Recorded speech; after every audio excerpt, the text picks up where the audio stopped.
This episode is brought to you by Bulletproof Script Coverage, where screenwriters go to get their scripts read by top Hollywood professionals. Learn more at covermyscreenplay.com. I'd like to welcome to the show Catherine Ann Jones. How are you doing, Catherine? I'm good. Thank you. Thank you so much for coming on the show. I wanted to have you on because you've written many books, but in this conversation, we're going to talk about the way of story.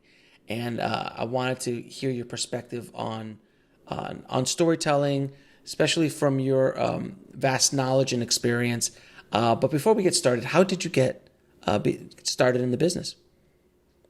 The business of writing books, or the business of the like acting, show business, business, show got business. Got it. Well, like a cat, I've led many lives. Well, like many of us in show business, I started as an actor in New York. Mm-hmm. I acted in 55 plays, Broadway, off-Broadway, regional theater, did some daytime television for a year and a half, and a couple of films. And then I just didn't like the new plays, the way women were written. So I decided to write my own plays, and I've had 11 plays produced. Many have won awards, and that led me to Hollywood. One of the plays was optioned by MGM, and so I came out for that. And at the same time, I won an award, Beverly Hills Theater Guild Award. So they flew me to Hollywood to accept the award and everything. But you wanted to talk first, not about my film work, but the Way of Story book, right? Bro, yeah, we just wanted to get the background on you first. Okay, so I'll do Way of Story then. Well, I taught 8 years at the New School University, taught writing in New York. And then as soon as I came out here, the dean at USC in LA asked if I would teach screenwriting. And my first film had come out and got 4 nominations, Best Picture, Best Writing. And I told her I've only written 1 screenplay. She knew my place from New York. This is a very fortuitous thing. Mm-hmm. And the dean said, I want someone teaching graduate screenwriting with a background in playwriting. Now, go figure. Of course. No one in Hollywood cares about what you did before you wrote movies, usually. So for 5 years, I taught screenwriting there. And actually, I mentioned the teaching years because for all these years, I taught the craft of writing, just craft, which is essential, of course. But I began to sense that something was missing. It's not just about the left brain, if you're really writing something good. And so I stopped teaching. I moved out of LA to Ojai, and I was invited to Esalen Institute, Big Sur. In fact, I'm going there Monday. It'll be my 16th time to teach there. It's a great place. And they welcome people who develop new ideas. And that was perfect for me because I wanted to find another approach to writing any narrative form, not only film, but, books, plays, memoir, whatever. Mm-hmm. So I developed a workshop called The Way of Story, the craft and soul of writing. So the idea is to bring your whole self to the writing table, not just the left brain, but you write from your senses, your gut, and certainly your heart. And that started, and after teaching that for a couple of years, I wrote the book that was published. And schools are using it now in their writing programs, like New York University and so on. Very cool. Now, you being an actress, starting off as an actress, does that make you a better writer when you write for actors? Totally. Shakespeare and Moliere were actors first. I just want to remind you guys of that. And there's no better background for dramatic writing than being an actor first. I write very good parts for actors, and I think that helped me get stars to be in my movies and television. So it's a wonderful background. You know, what's always fascinated me is how, if we follow our intuition, or as my old friend Joe Campbell said, follow your bliss, um, you make these sudden turns in life, and they don't make sense outwardly. I had just starred in a television play that was aired all over America, got good reviews, and that's when I stopped acting. I didn't know why, but something told me this is over. And so for 3 months, I wasn't sure what I was going to do next. And then I wrote my first play. But when I look back, it's almost as if there was some plan there that I didn't know about. Act for so many years and then write plays. And then Hollywood invites you and you write films and television. You know, it wasn't a conscious plan. But I'm always amazed, and it doesn't just apply to creatives. Sometimes people will make changes in their lives and they're not sure why, but they know it's right. And then you look back and it all fits together like a jigsaw puzzle. It's pretty insane how that is with life, because you know you make a crazy move which at the moment looks insane, and you're like, people are looking at you like, why would you invest in a company called Apple in 1992? Why would you do that? That seems insane. But then down the line, you did okay. I know, somehow that's why my second book, Heal Yourself with Writing, is about following that and listening to that intuitive voice. Because I really write intuitively, but when I was asked to teach in New York and later Los Angeles, I had to analyze what my processes were, because I just kind of got into a zone and things happened.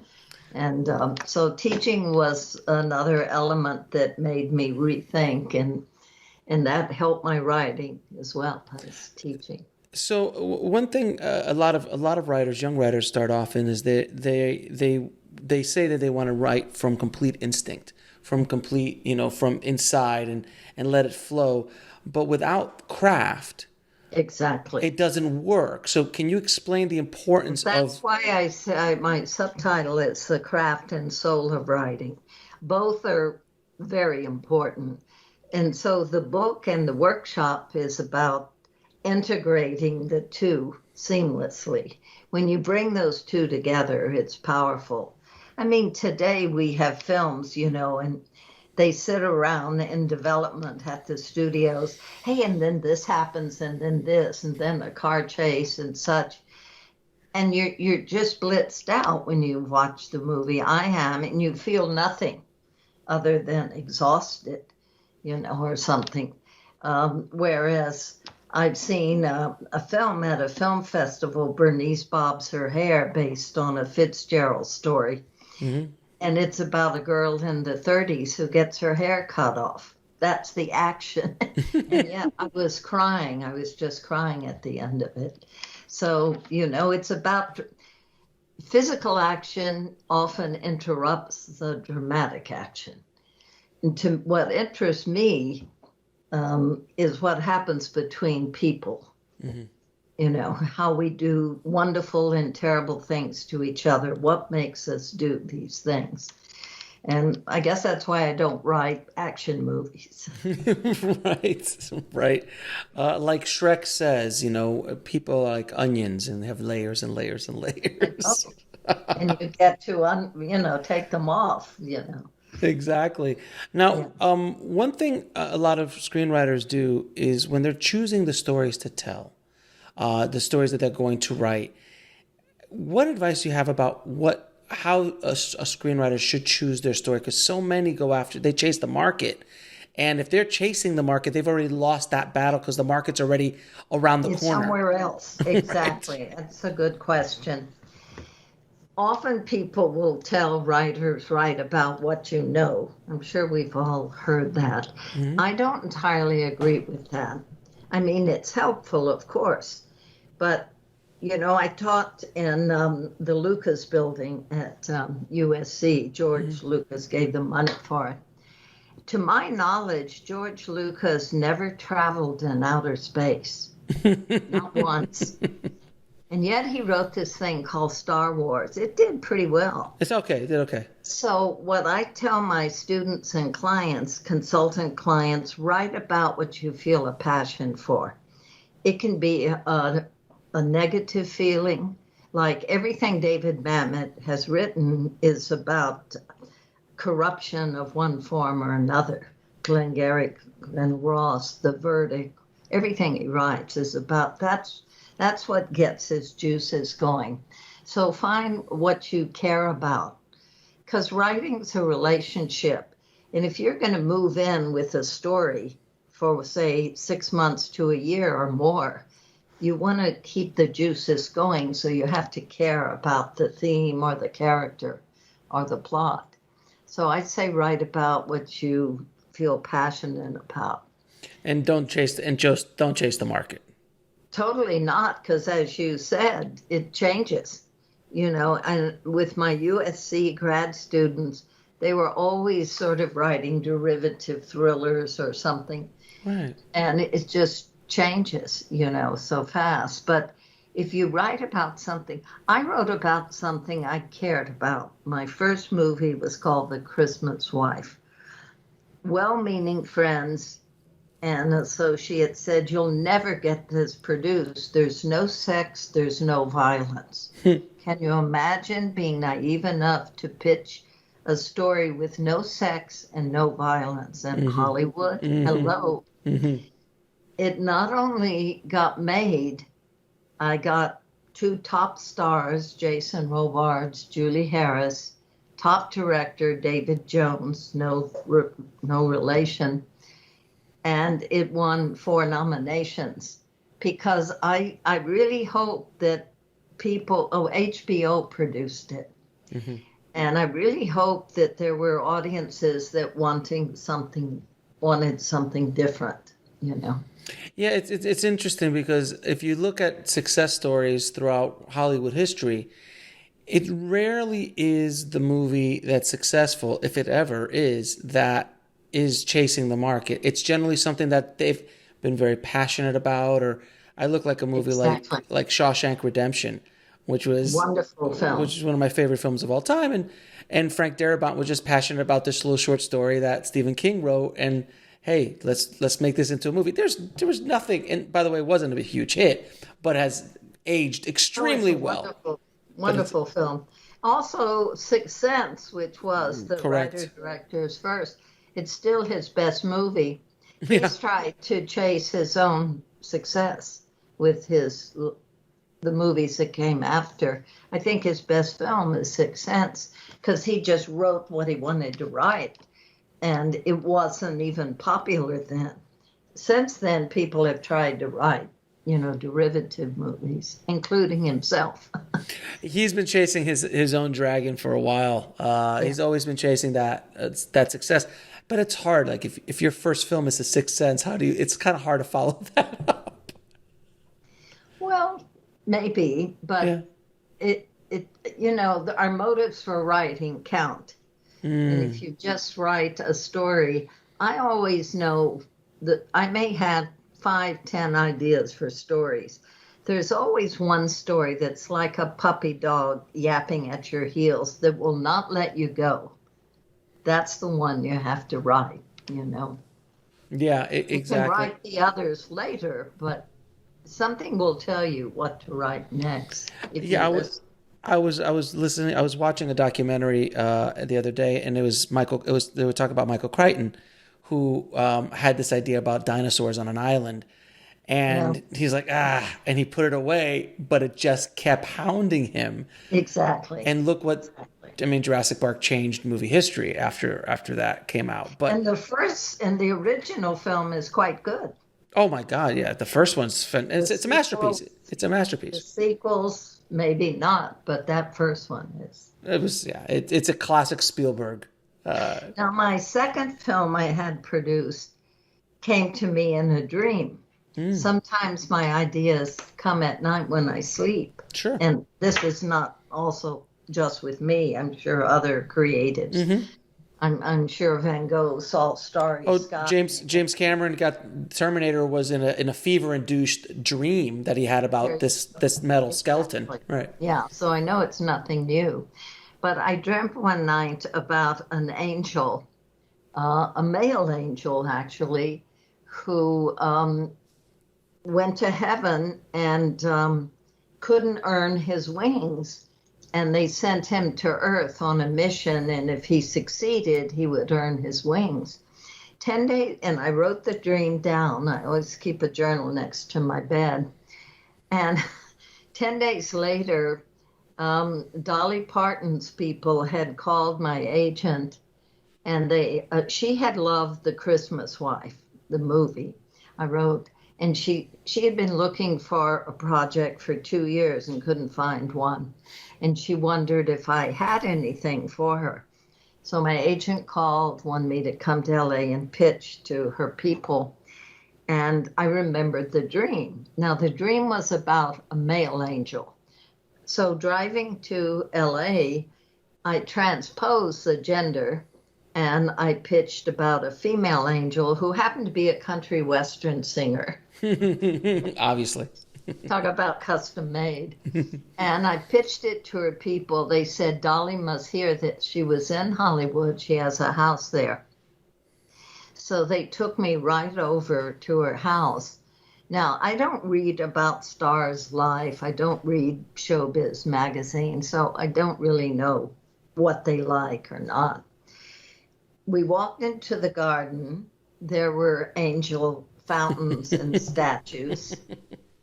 We walked into her living room, a tapestry of angels. There were angels all over the place, and I thought we're home free. Yeah.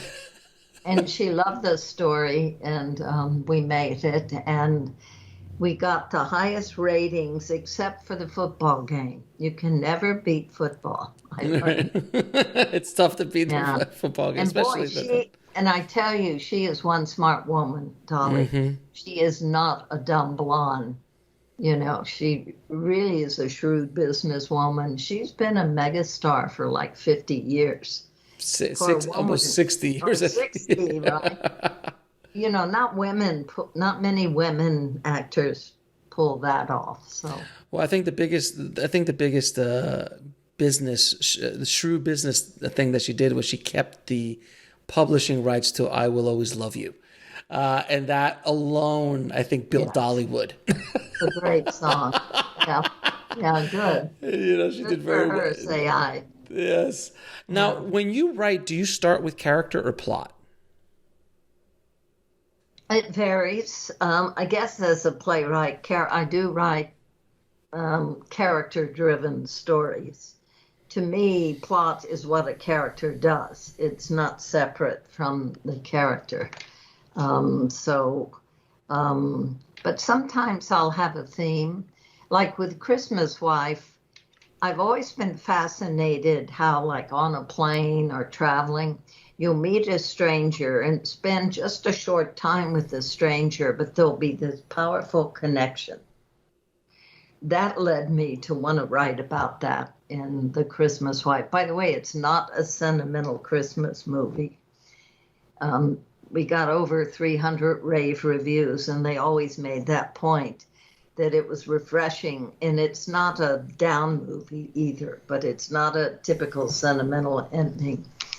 But this thing of, we've all experienced it, where you meet someone and you know them, it could be an hour or 2 hours, and yet something has happened between you that changes you. Yeah. And it's brief encounters in a way. It's the old English film, Leslie Howell. Now, do you outline? And if you do, how do you do it? Well, in The Way of Story, which is a book on how to write, I have a whole chapter on outlines. And and then, the different character development, dialogue, and so on. I find I have different processes with different projects. So I don't have one kind of platform I use. But I do, if I start with character, I'll get to know backstory first. I learned that in acting because, you have page one of the play you're performing. And I learned that my research was to build a backstory for that character. Like years ago, I played Juliet in Romeo and Juliet. And even though she's only 14, I tried to find out who she was before Act One, page one. And that's very helpful. So your characters appear on stage or on screen, and they've already been living their life. It's not out of nowhere. I don't know if that's clear. That makes, and especially when you're dealing with character. I've heard stories of, directors and writer-directors who write, books almost on their character's backstory that will never see the light of day. But yet it gives so much depth into the character. And it's wonderful for the actor because then on the first day of shooting, they know who they are. They don't have to kind of futz around and, if it's not in the script, they have to bring it to it. I forgot who it was. It was one of these famous movie star actors who's a fantastic actor who would I think it was the writer who was telling me this, that they requested like an item to put in a box of Tic Tacs or, whatever in his pocket for the entire shoot that no one would ever see, but it's just something his character would carry. Something simple like that adds so much depth. Well, especially if it's something that meant something to the actor or would to the character. Right. Even if it's not talked about. I studied acting. This dates me, but my first teacher in New York was Lee Strasberg at the Actors Studio. Not a bad teacher. So I've used some of the exercises I learned from him for my writing workshops when I teach, like emotional memory, things like sensory recall. And it's very useful because many actors, even who've been writing for years, they don't write, they just follow the exercises. They're all 10 minutes, 5-minute exercises. And what comes out is not, they tell me, it's not something that would come out when they're facing a blank page. So they write from other parts of themselves. And and they think, where did this come from?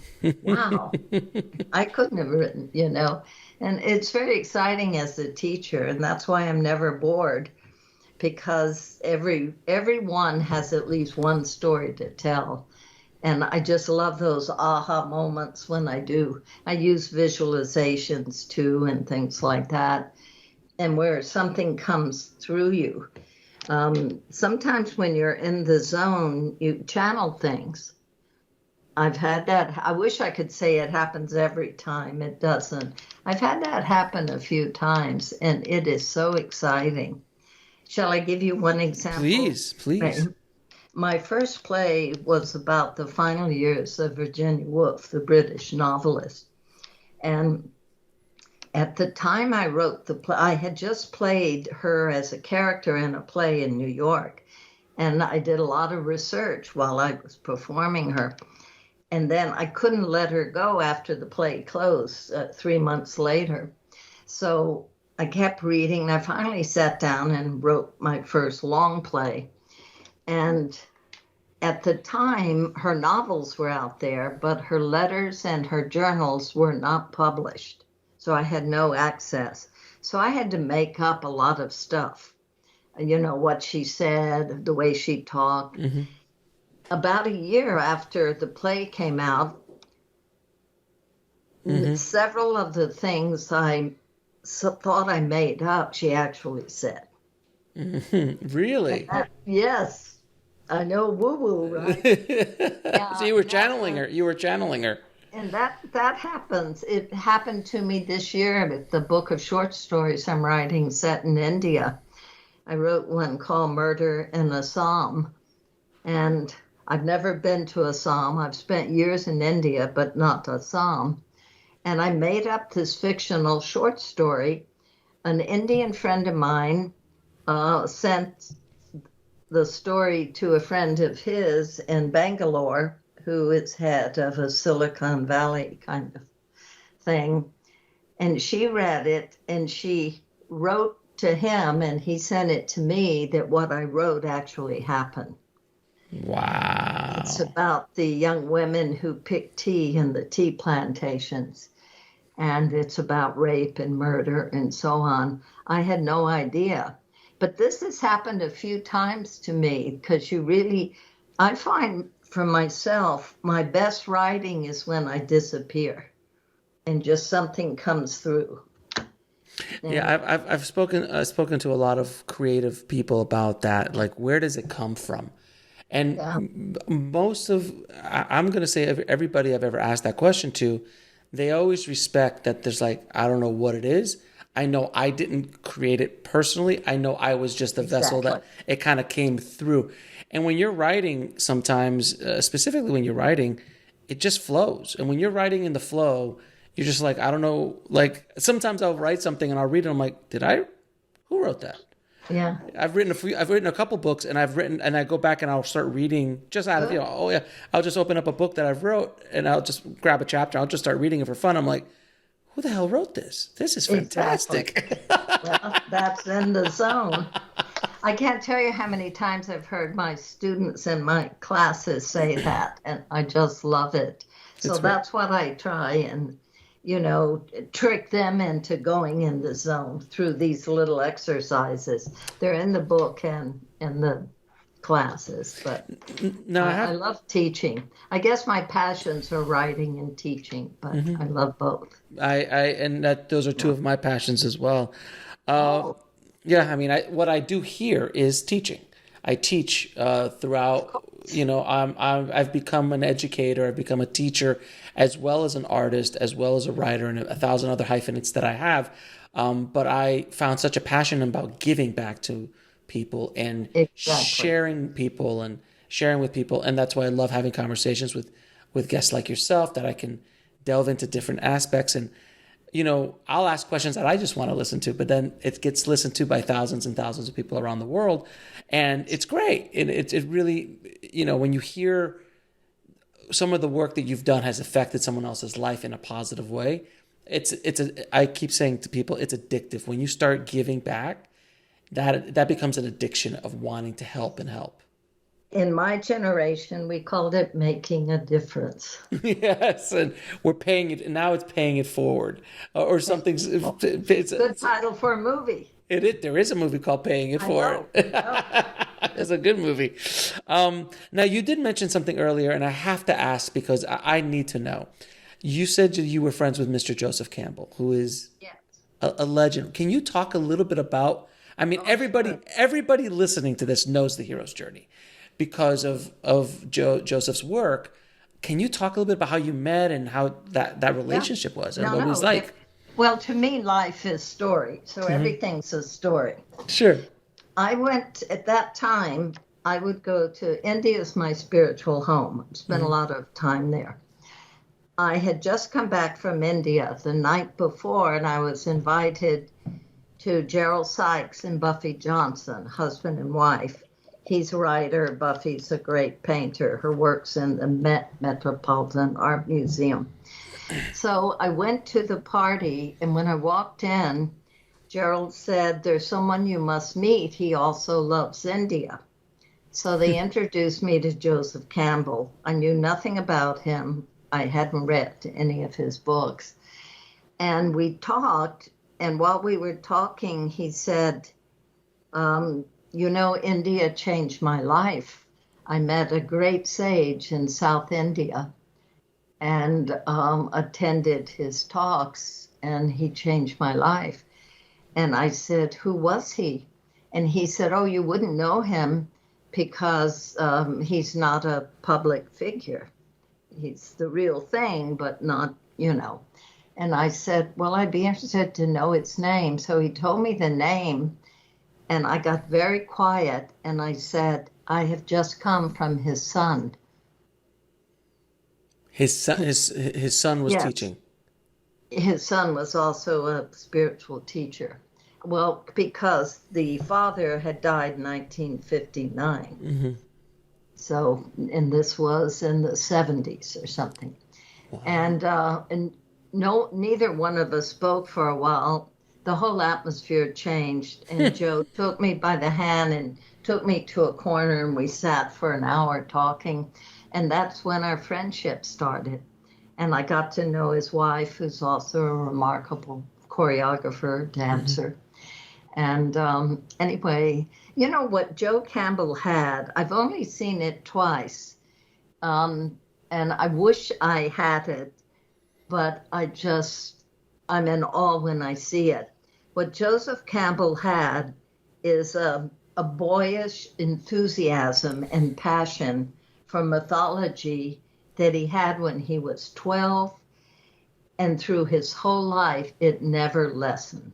Mm-hmm. You can tell if you watch the Bill Moyer's yeah, of course, Power of Myth. He's so excited by what he talks about, and that's genuine.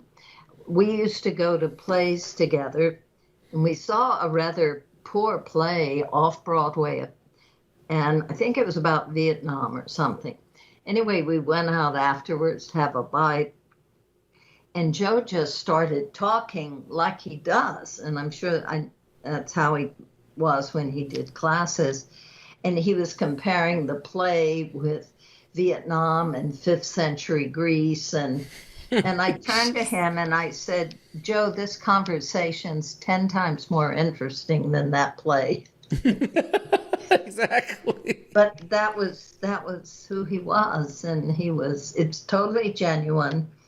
The only other time I saw that, Harold Clurman, the theater director, directed my first long play, the one about Virginia Woolf, On the Edge. And he had that quality. And this was at the end of his life. I think he died a year later. He was in his 70s, 80s or something. But he had that. He made you think that your play was the most important thing in the world. And he had that passion. And that's contagious, you know, when you're around it. And did you meet Joe before Star Wars or after Star Wars? Before. And so you were there when Star Wars hit, and then everybody, because I mean, when Star Wars hit, I mean, it brought a tremendous. Was very influenced by. Well, heavily, but I think that brought a lot of attention to Joseph Campbell's work and everything. Well, he taught for years at Sarah Lawrence College in New York, but he never got that big attention really until Star Wars. Yeah, and then it just, and now to this day.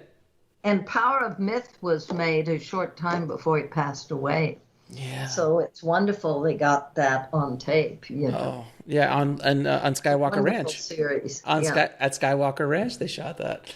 Actually, I write about Joe Campbell in a book that was just published this year, my memoir. I finally, thanks to the pandemic, oddly enough, I couldn't travel all over the world and teach like I usually do. So I sat here in Ojai, and I've written 3 books. 2 of them are memoirs, and in the Buddha and the Dancing Girl, A Creative Life, I write about Joseph Campbell. That's awesome. I mean, I've seen all of Mythos and all of the amazing programs and stuff that he put out, but I just had to ask you because I've never met anyone who actually knew Joe. So it was a pleasure. No, he was an original, no question. No question about it. He told me it all started when he was taken, when he was 12, to the Museum of Natural History in New York. Yeah. And he got interested in the Native American mythology. So it started young. Sometimes when one's very young, you see the direction you're going. And you got to find what you're here to do. And he definitely found his bliss, as he says. Found him. Yeah. Sometimes it hits you right on the head. Yeah. Now, Now, one of the diseases that writers have is writing stereotypes into characters, and it's just something that needs to stop, like cliche and stereotypes. What advice do you have for Well, the writers to question avoid it? is, why does Hollywood keep producing those kinds? But that's another But if story. I guess if it keeps making money, they'll keep doing Yeah, something until it stops making there money. you go. There you go. I'm sorry, what was your So question? how do you avoid writing stereotypes or cliched characters? Well, I use prototypes myself. Like a play of mine that won the most awards is the inevitable dysfunctional family play. I always tell my students, if you want to be good writers and you don't come from a dysfunctional background, I'm sorry for you. It's very true. There is no greater fodder for any artist. But anyway, I was invited to Yaddo. It's an art colony in upper state New York to write.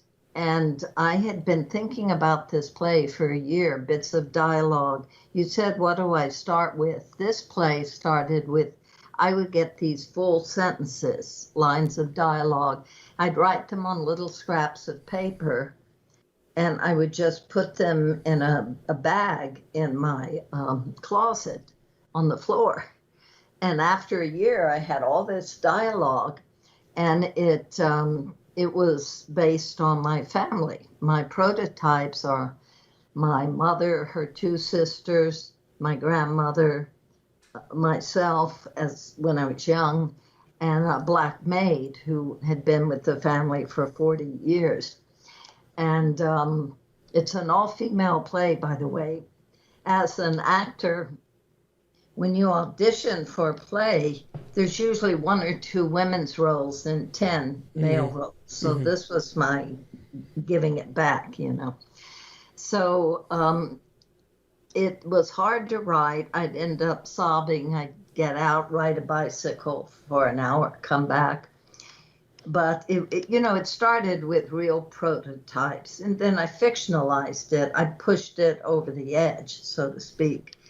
And I was convinced that no one would want to produce this play because it was so me. It was so growing up in Texas, where you are now. Yeah. And that, but I knew I had to write it. It was like an exorcism. I had to get it out of my system. And then I figured I'd put it in a drawer and then I'd be free to go write something else. I couldn't have been more surprised. That play won more awards than all the other 11 plays. People would come up to me after a production and say, "That's my mother. How could you know? I live in Nebraska." I've never been to Nebraska. "That's my sister. You've got her down to a T. How could you do that?" And I learned a very important lesson as a writer. In the specific lies the universal, not the other way around. No one knew this better than Anton Chekhov, the Russian playwright. He wrote about people he knew. He started with characters he actually knew, and they're as universal today as when he wrote them. Yeah. So that's a good lesson. That's why I encourage those I'm teaching or consulting with, dare to be personal. Dare to be personal. It doesn't mean you have to literally write everything that actually happened, but it's what I call be emotionally autobiographical.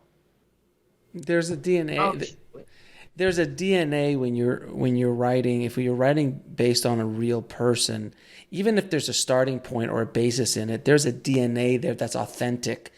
Regardless if you threw that your dad into Indiana Jones, your dad wasn't an archaeologist, but maybe his failings, maybe his fear of snakes, maybe all these other things kind of got tossed in there.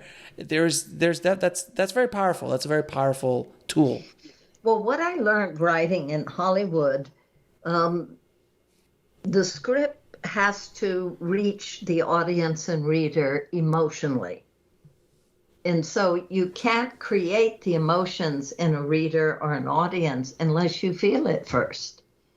That's why I use prompt, some of which Lee Strasberg gave me or other places, to get people to actually feel what they're writing. I'll give you one quick example. A woman in my class had written, I think it was a character monologue, an emotional monologue, what I call it. And it wasn't very good. It was kind of dry.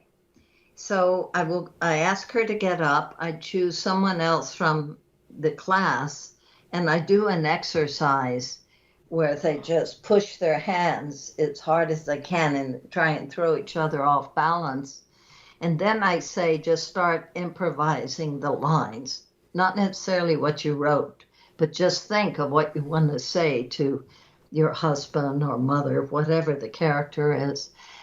And the class is amazed and they applaud, because when she was feeling, her adrenaline was going from the pushing, you understand, and she would start yelling and that and crying. And it was 10 times better than what she had written, because her whole body and feeling and memories came up, you see. Yeah, absolutely. Now, So that's what.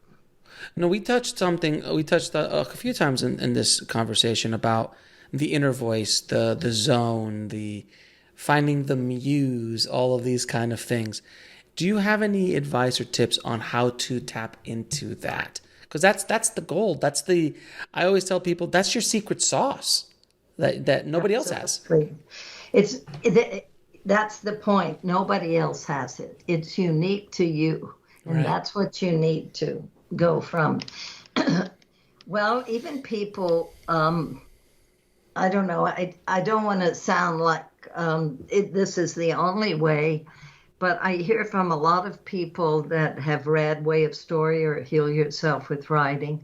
They both have all these prompts, these short 5-10 minute exercises, and that can throw you there. I also have 6 online courses that if they go to wayofstory.com, Sure. they can zone in. Daily Om is who produces them. And they take those. So I get feedback from that. But otherwise, there's so many ways. It's all about being totally authentic. If you're really in the zone with your intuitive self, you have to be real. You can't try and be, Hollywood's a place where a lot of people are trying to be something they're not. They think that's the way they'll succeed. And then, but who succeeds? A Sissy Spacek from Texas comes around, who's this ex-cheerleader Texas girl, didn't even bother to lose her Texas accent. And she's wonderful. She is. When you see her performances. So I think authenticity is really the way to succeed. And even if you don't succeed in the world, you've succeeded in your soul's journey. So, but there are many ways: meditation, journaling. I don't know. People, if it's in you to walk down that path, you will, and you'll find what's right for you, and it may be something completely different. Yeah, for me, meditation is such a powerful thing, and it opens up so many creative windows and doors and avenues that I'd never had prior to doing heavy meditation of an hour or 2 hours of a daily meditation, that I sometimes go in with a question and I come out with the answer. Exactly. It's good for your health too. I just found that out. I got my blood work done. And they'd like, oh, this is down. Do you meditate? I go, yeah, that's part of what it is. I was like, wow, that's interesting. So yeah, it's extremely healthy for you as well. Now, what advice do you have for the dreaded rewrite? Where so many... I have a whole chapter on that in Way of Story. Yeah. I say writing is rewriting. Sometimes you may not know your theme. Every good story will have a theme. And I always ask my students to tell me what the story is in 2 sentences. It's the shortest prompt, but in some ways it's the most challenging. Sometimes you have to write a first draft before you really nail it, before you know that theme. So after you know what your story is, it's a good tracking thing. You start reading your first draft, and if it suddenly if you're trying to get to LA to New York and you suddenly are in Mexico, you've gone off the track somewhere. So that's kind of a flag. This could be cut. Because even if your main character's not on camera or on stage, the supporting characters are there to reveal those main characters or push the plot forward. And if they're not doing those two things, that can be cut. So there are other tips in the chapter, but those are two good ones. Now, I'll give you an anecdote. Sure. When I was still acting, I was in a Broadway revival of Death of a Salesman. George C. Scott was directing us, and he's very talented but crazy man. And he was making everyone's life miserable. We were in Philadelphia for the, often shows go out of town before they come to Broadway. And anyway, to make it shorter, Marty Balsam was our Willie Loman, lovely man. And George was very anti-Semitic, and he was really making Marty's life a walking hell. And Martin Balsam was already a star. Sure. And I was in the hotel lobby walking by, and I saw Marty in the bar. He was like this. He was just... So I went over and sat next to him, and I said, "What's up, Marty?" And he said, "Catherine, I can't stand it anymore. I'm quitting." And I said, "You're the star of the show. You can't quit." And he said, "I just can't take it anymore." And I said, "You tell the producer it's either George or you." And he did that, and George was fired. And guess who they flew in to take over the last 10 days of rehearsal? Who? The author. Arthur Miller comes my God. And where George is all fire and, vehement. Yeah. It was like bringing in Abraham Lincoln. He was calming, he was gentle. It was amazing, So now, why did I bring that up? In the rewrite process, but it's a fantastic story. Yeah. So you actually were directed by Arthur Miller. Yeah, for 10 days. Oh, here's why I brought it up. It is about rewriting, long way round. I had lunch with Arthur Miller, just the two of us, and I was just starting to want to write the Virginia Woolf play. I wanted to write. And I didn't tell him that, but I said, Death of a Salesman's considered a classic now. Many think it's your best play. How many times did you rewrite the play? He thought for a moment. He said 40. No, I'm sorry. He said 36 times. 36 times. He rewrote Death of a Salesman 36 times. Wow. You see, when we read a great poem or book or play, I remember in college, you have the feeling that it came out from the artist, like from Zeus's head. Oh, of course. One draft, you're done. Yeah. It's over in a few hours. 36 rewrites. So it's not just the talent, it's that perseverance, And there's that legendary story of Sylvester Stallone writing Rocky in 2 days. And he's like, I did write the first draft in 2 days, and then I rewrote it for the next 3 months, 8 months, or something like that. There you go. That's how it is. Now, one thing that I think every screenwriter has to deal with, and I think every artist in one way, shape, or form, especially in mass market arts like visual arts or filmmaking or things like that, how can you serve your creative soul, your writer's soul, and the marketplace at the same time? Boy. If you find out, let me know.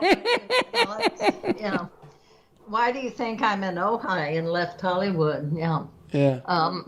I'll give you one example. I always think in examples because I guess I'm a teacher. My first movie, The Christmas Wife, I had an offer first before HBO.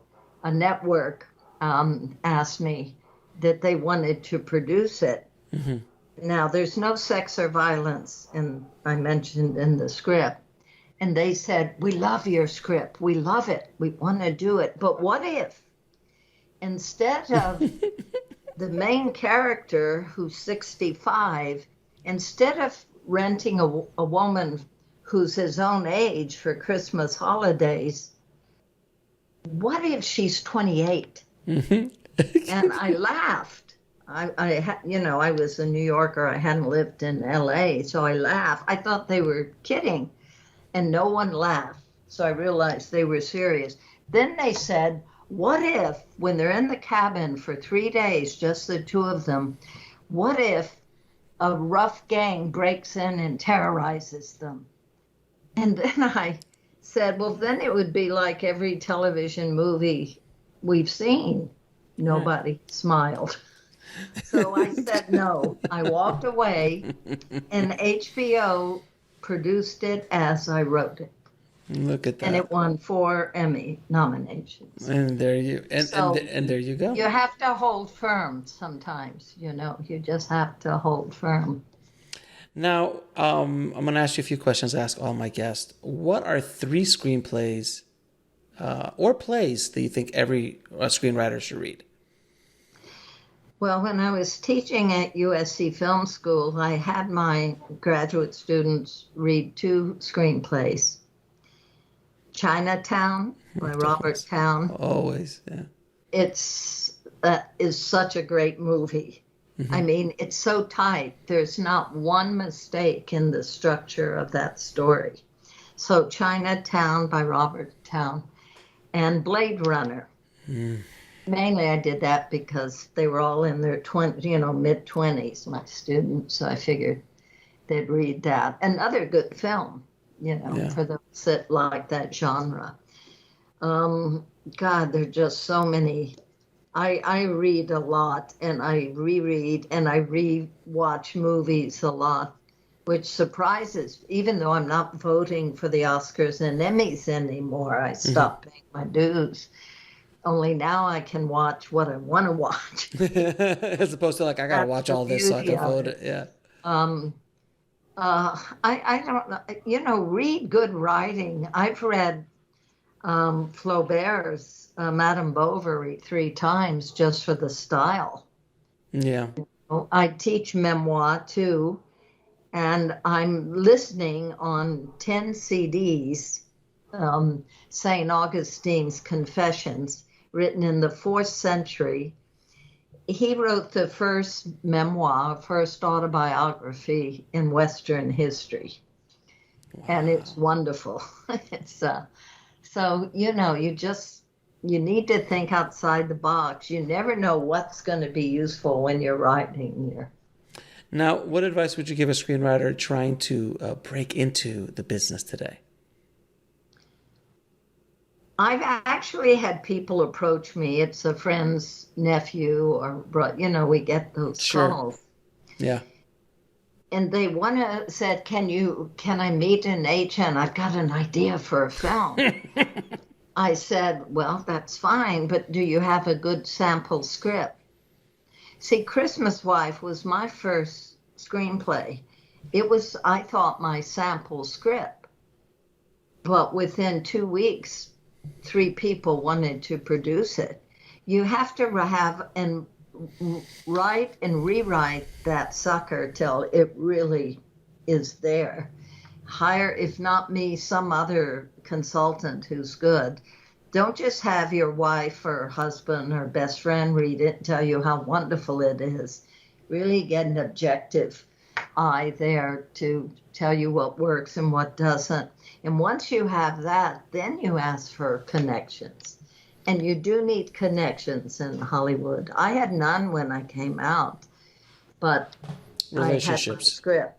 Relationships. It's all built on Yeah. relationships, no question. Well, it's not all built. It's all built on good work. But without, Relationships help bring it to life. Yeah. I guess the relationship is the oil and the engine that pushes the Yeah. good cargo down the line, if you Okay. will. I'll accept that metaphor. Now, what is the lesson that took you the longest to learn, whether in the film industry or in life? Wow. You don't mess around.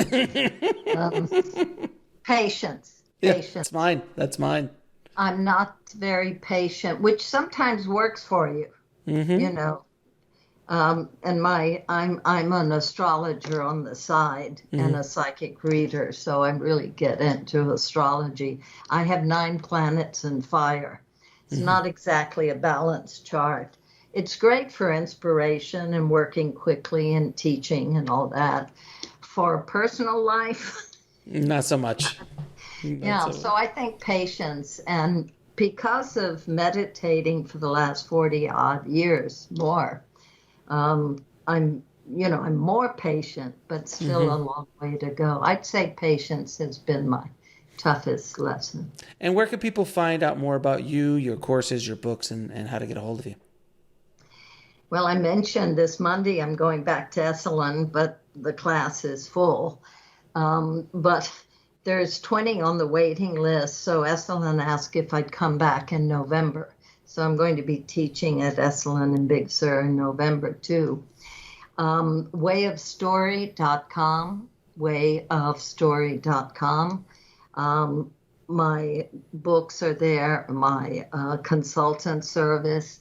I also do psychic readings, other things. I've done that for 35 years.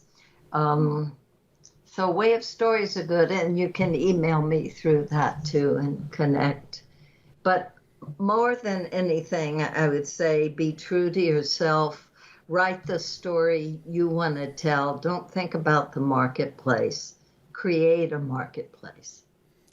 Best advice I've heard today. Thank you so much, Catherine, for being on the show. Thank you. I appreciate I really you. enjoyed it, Alex. Thanks.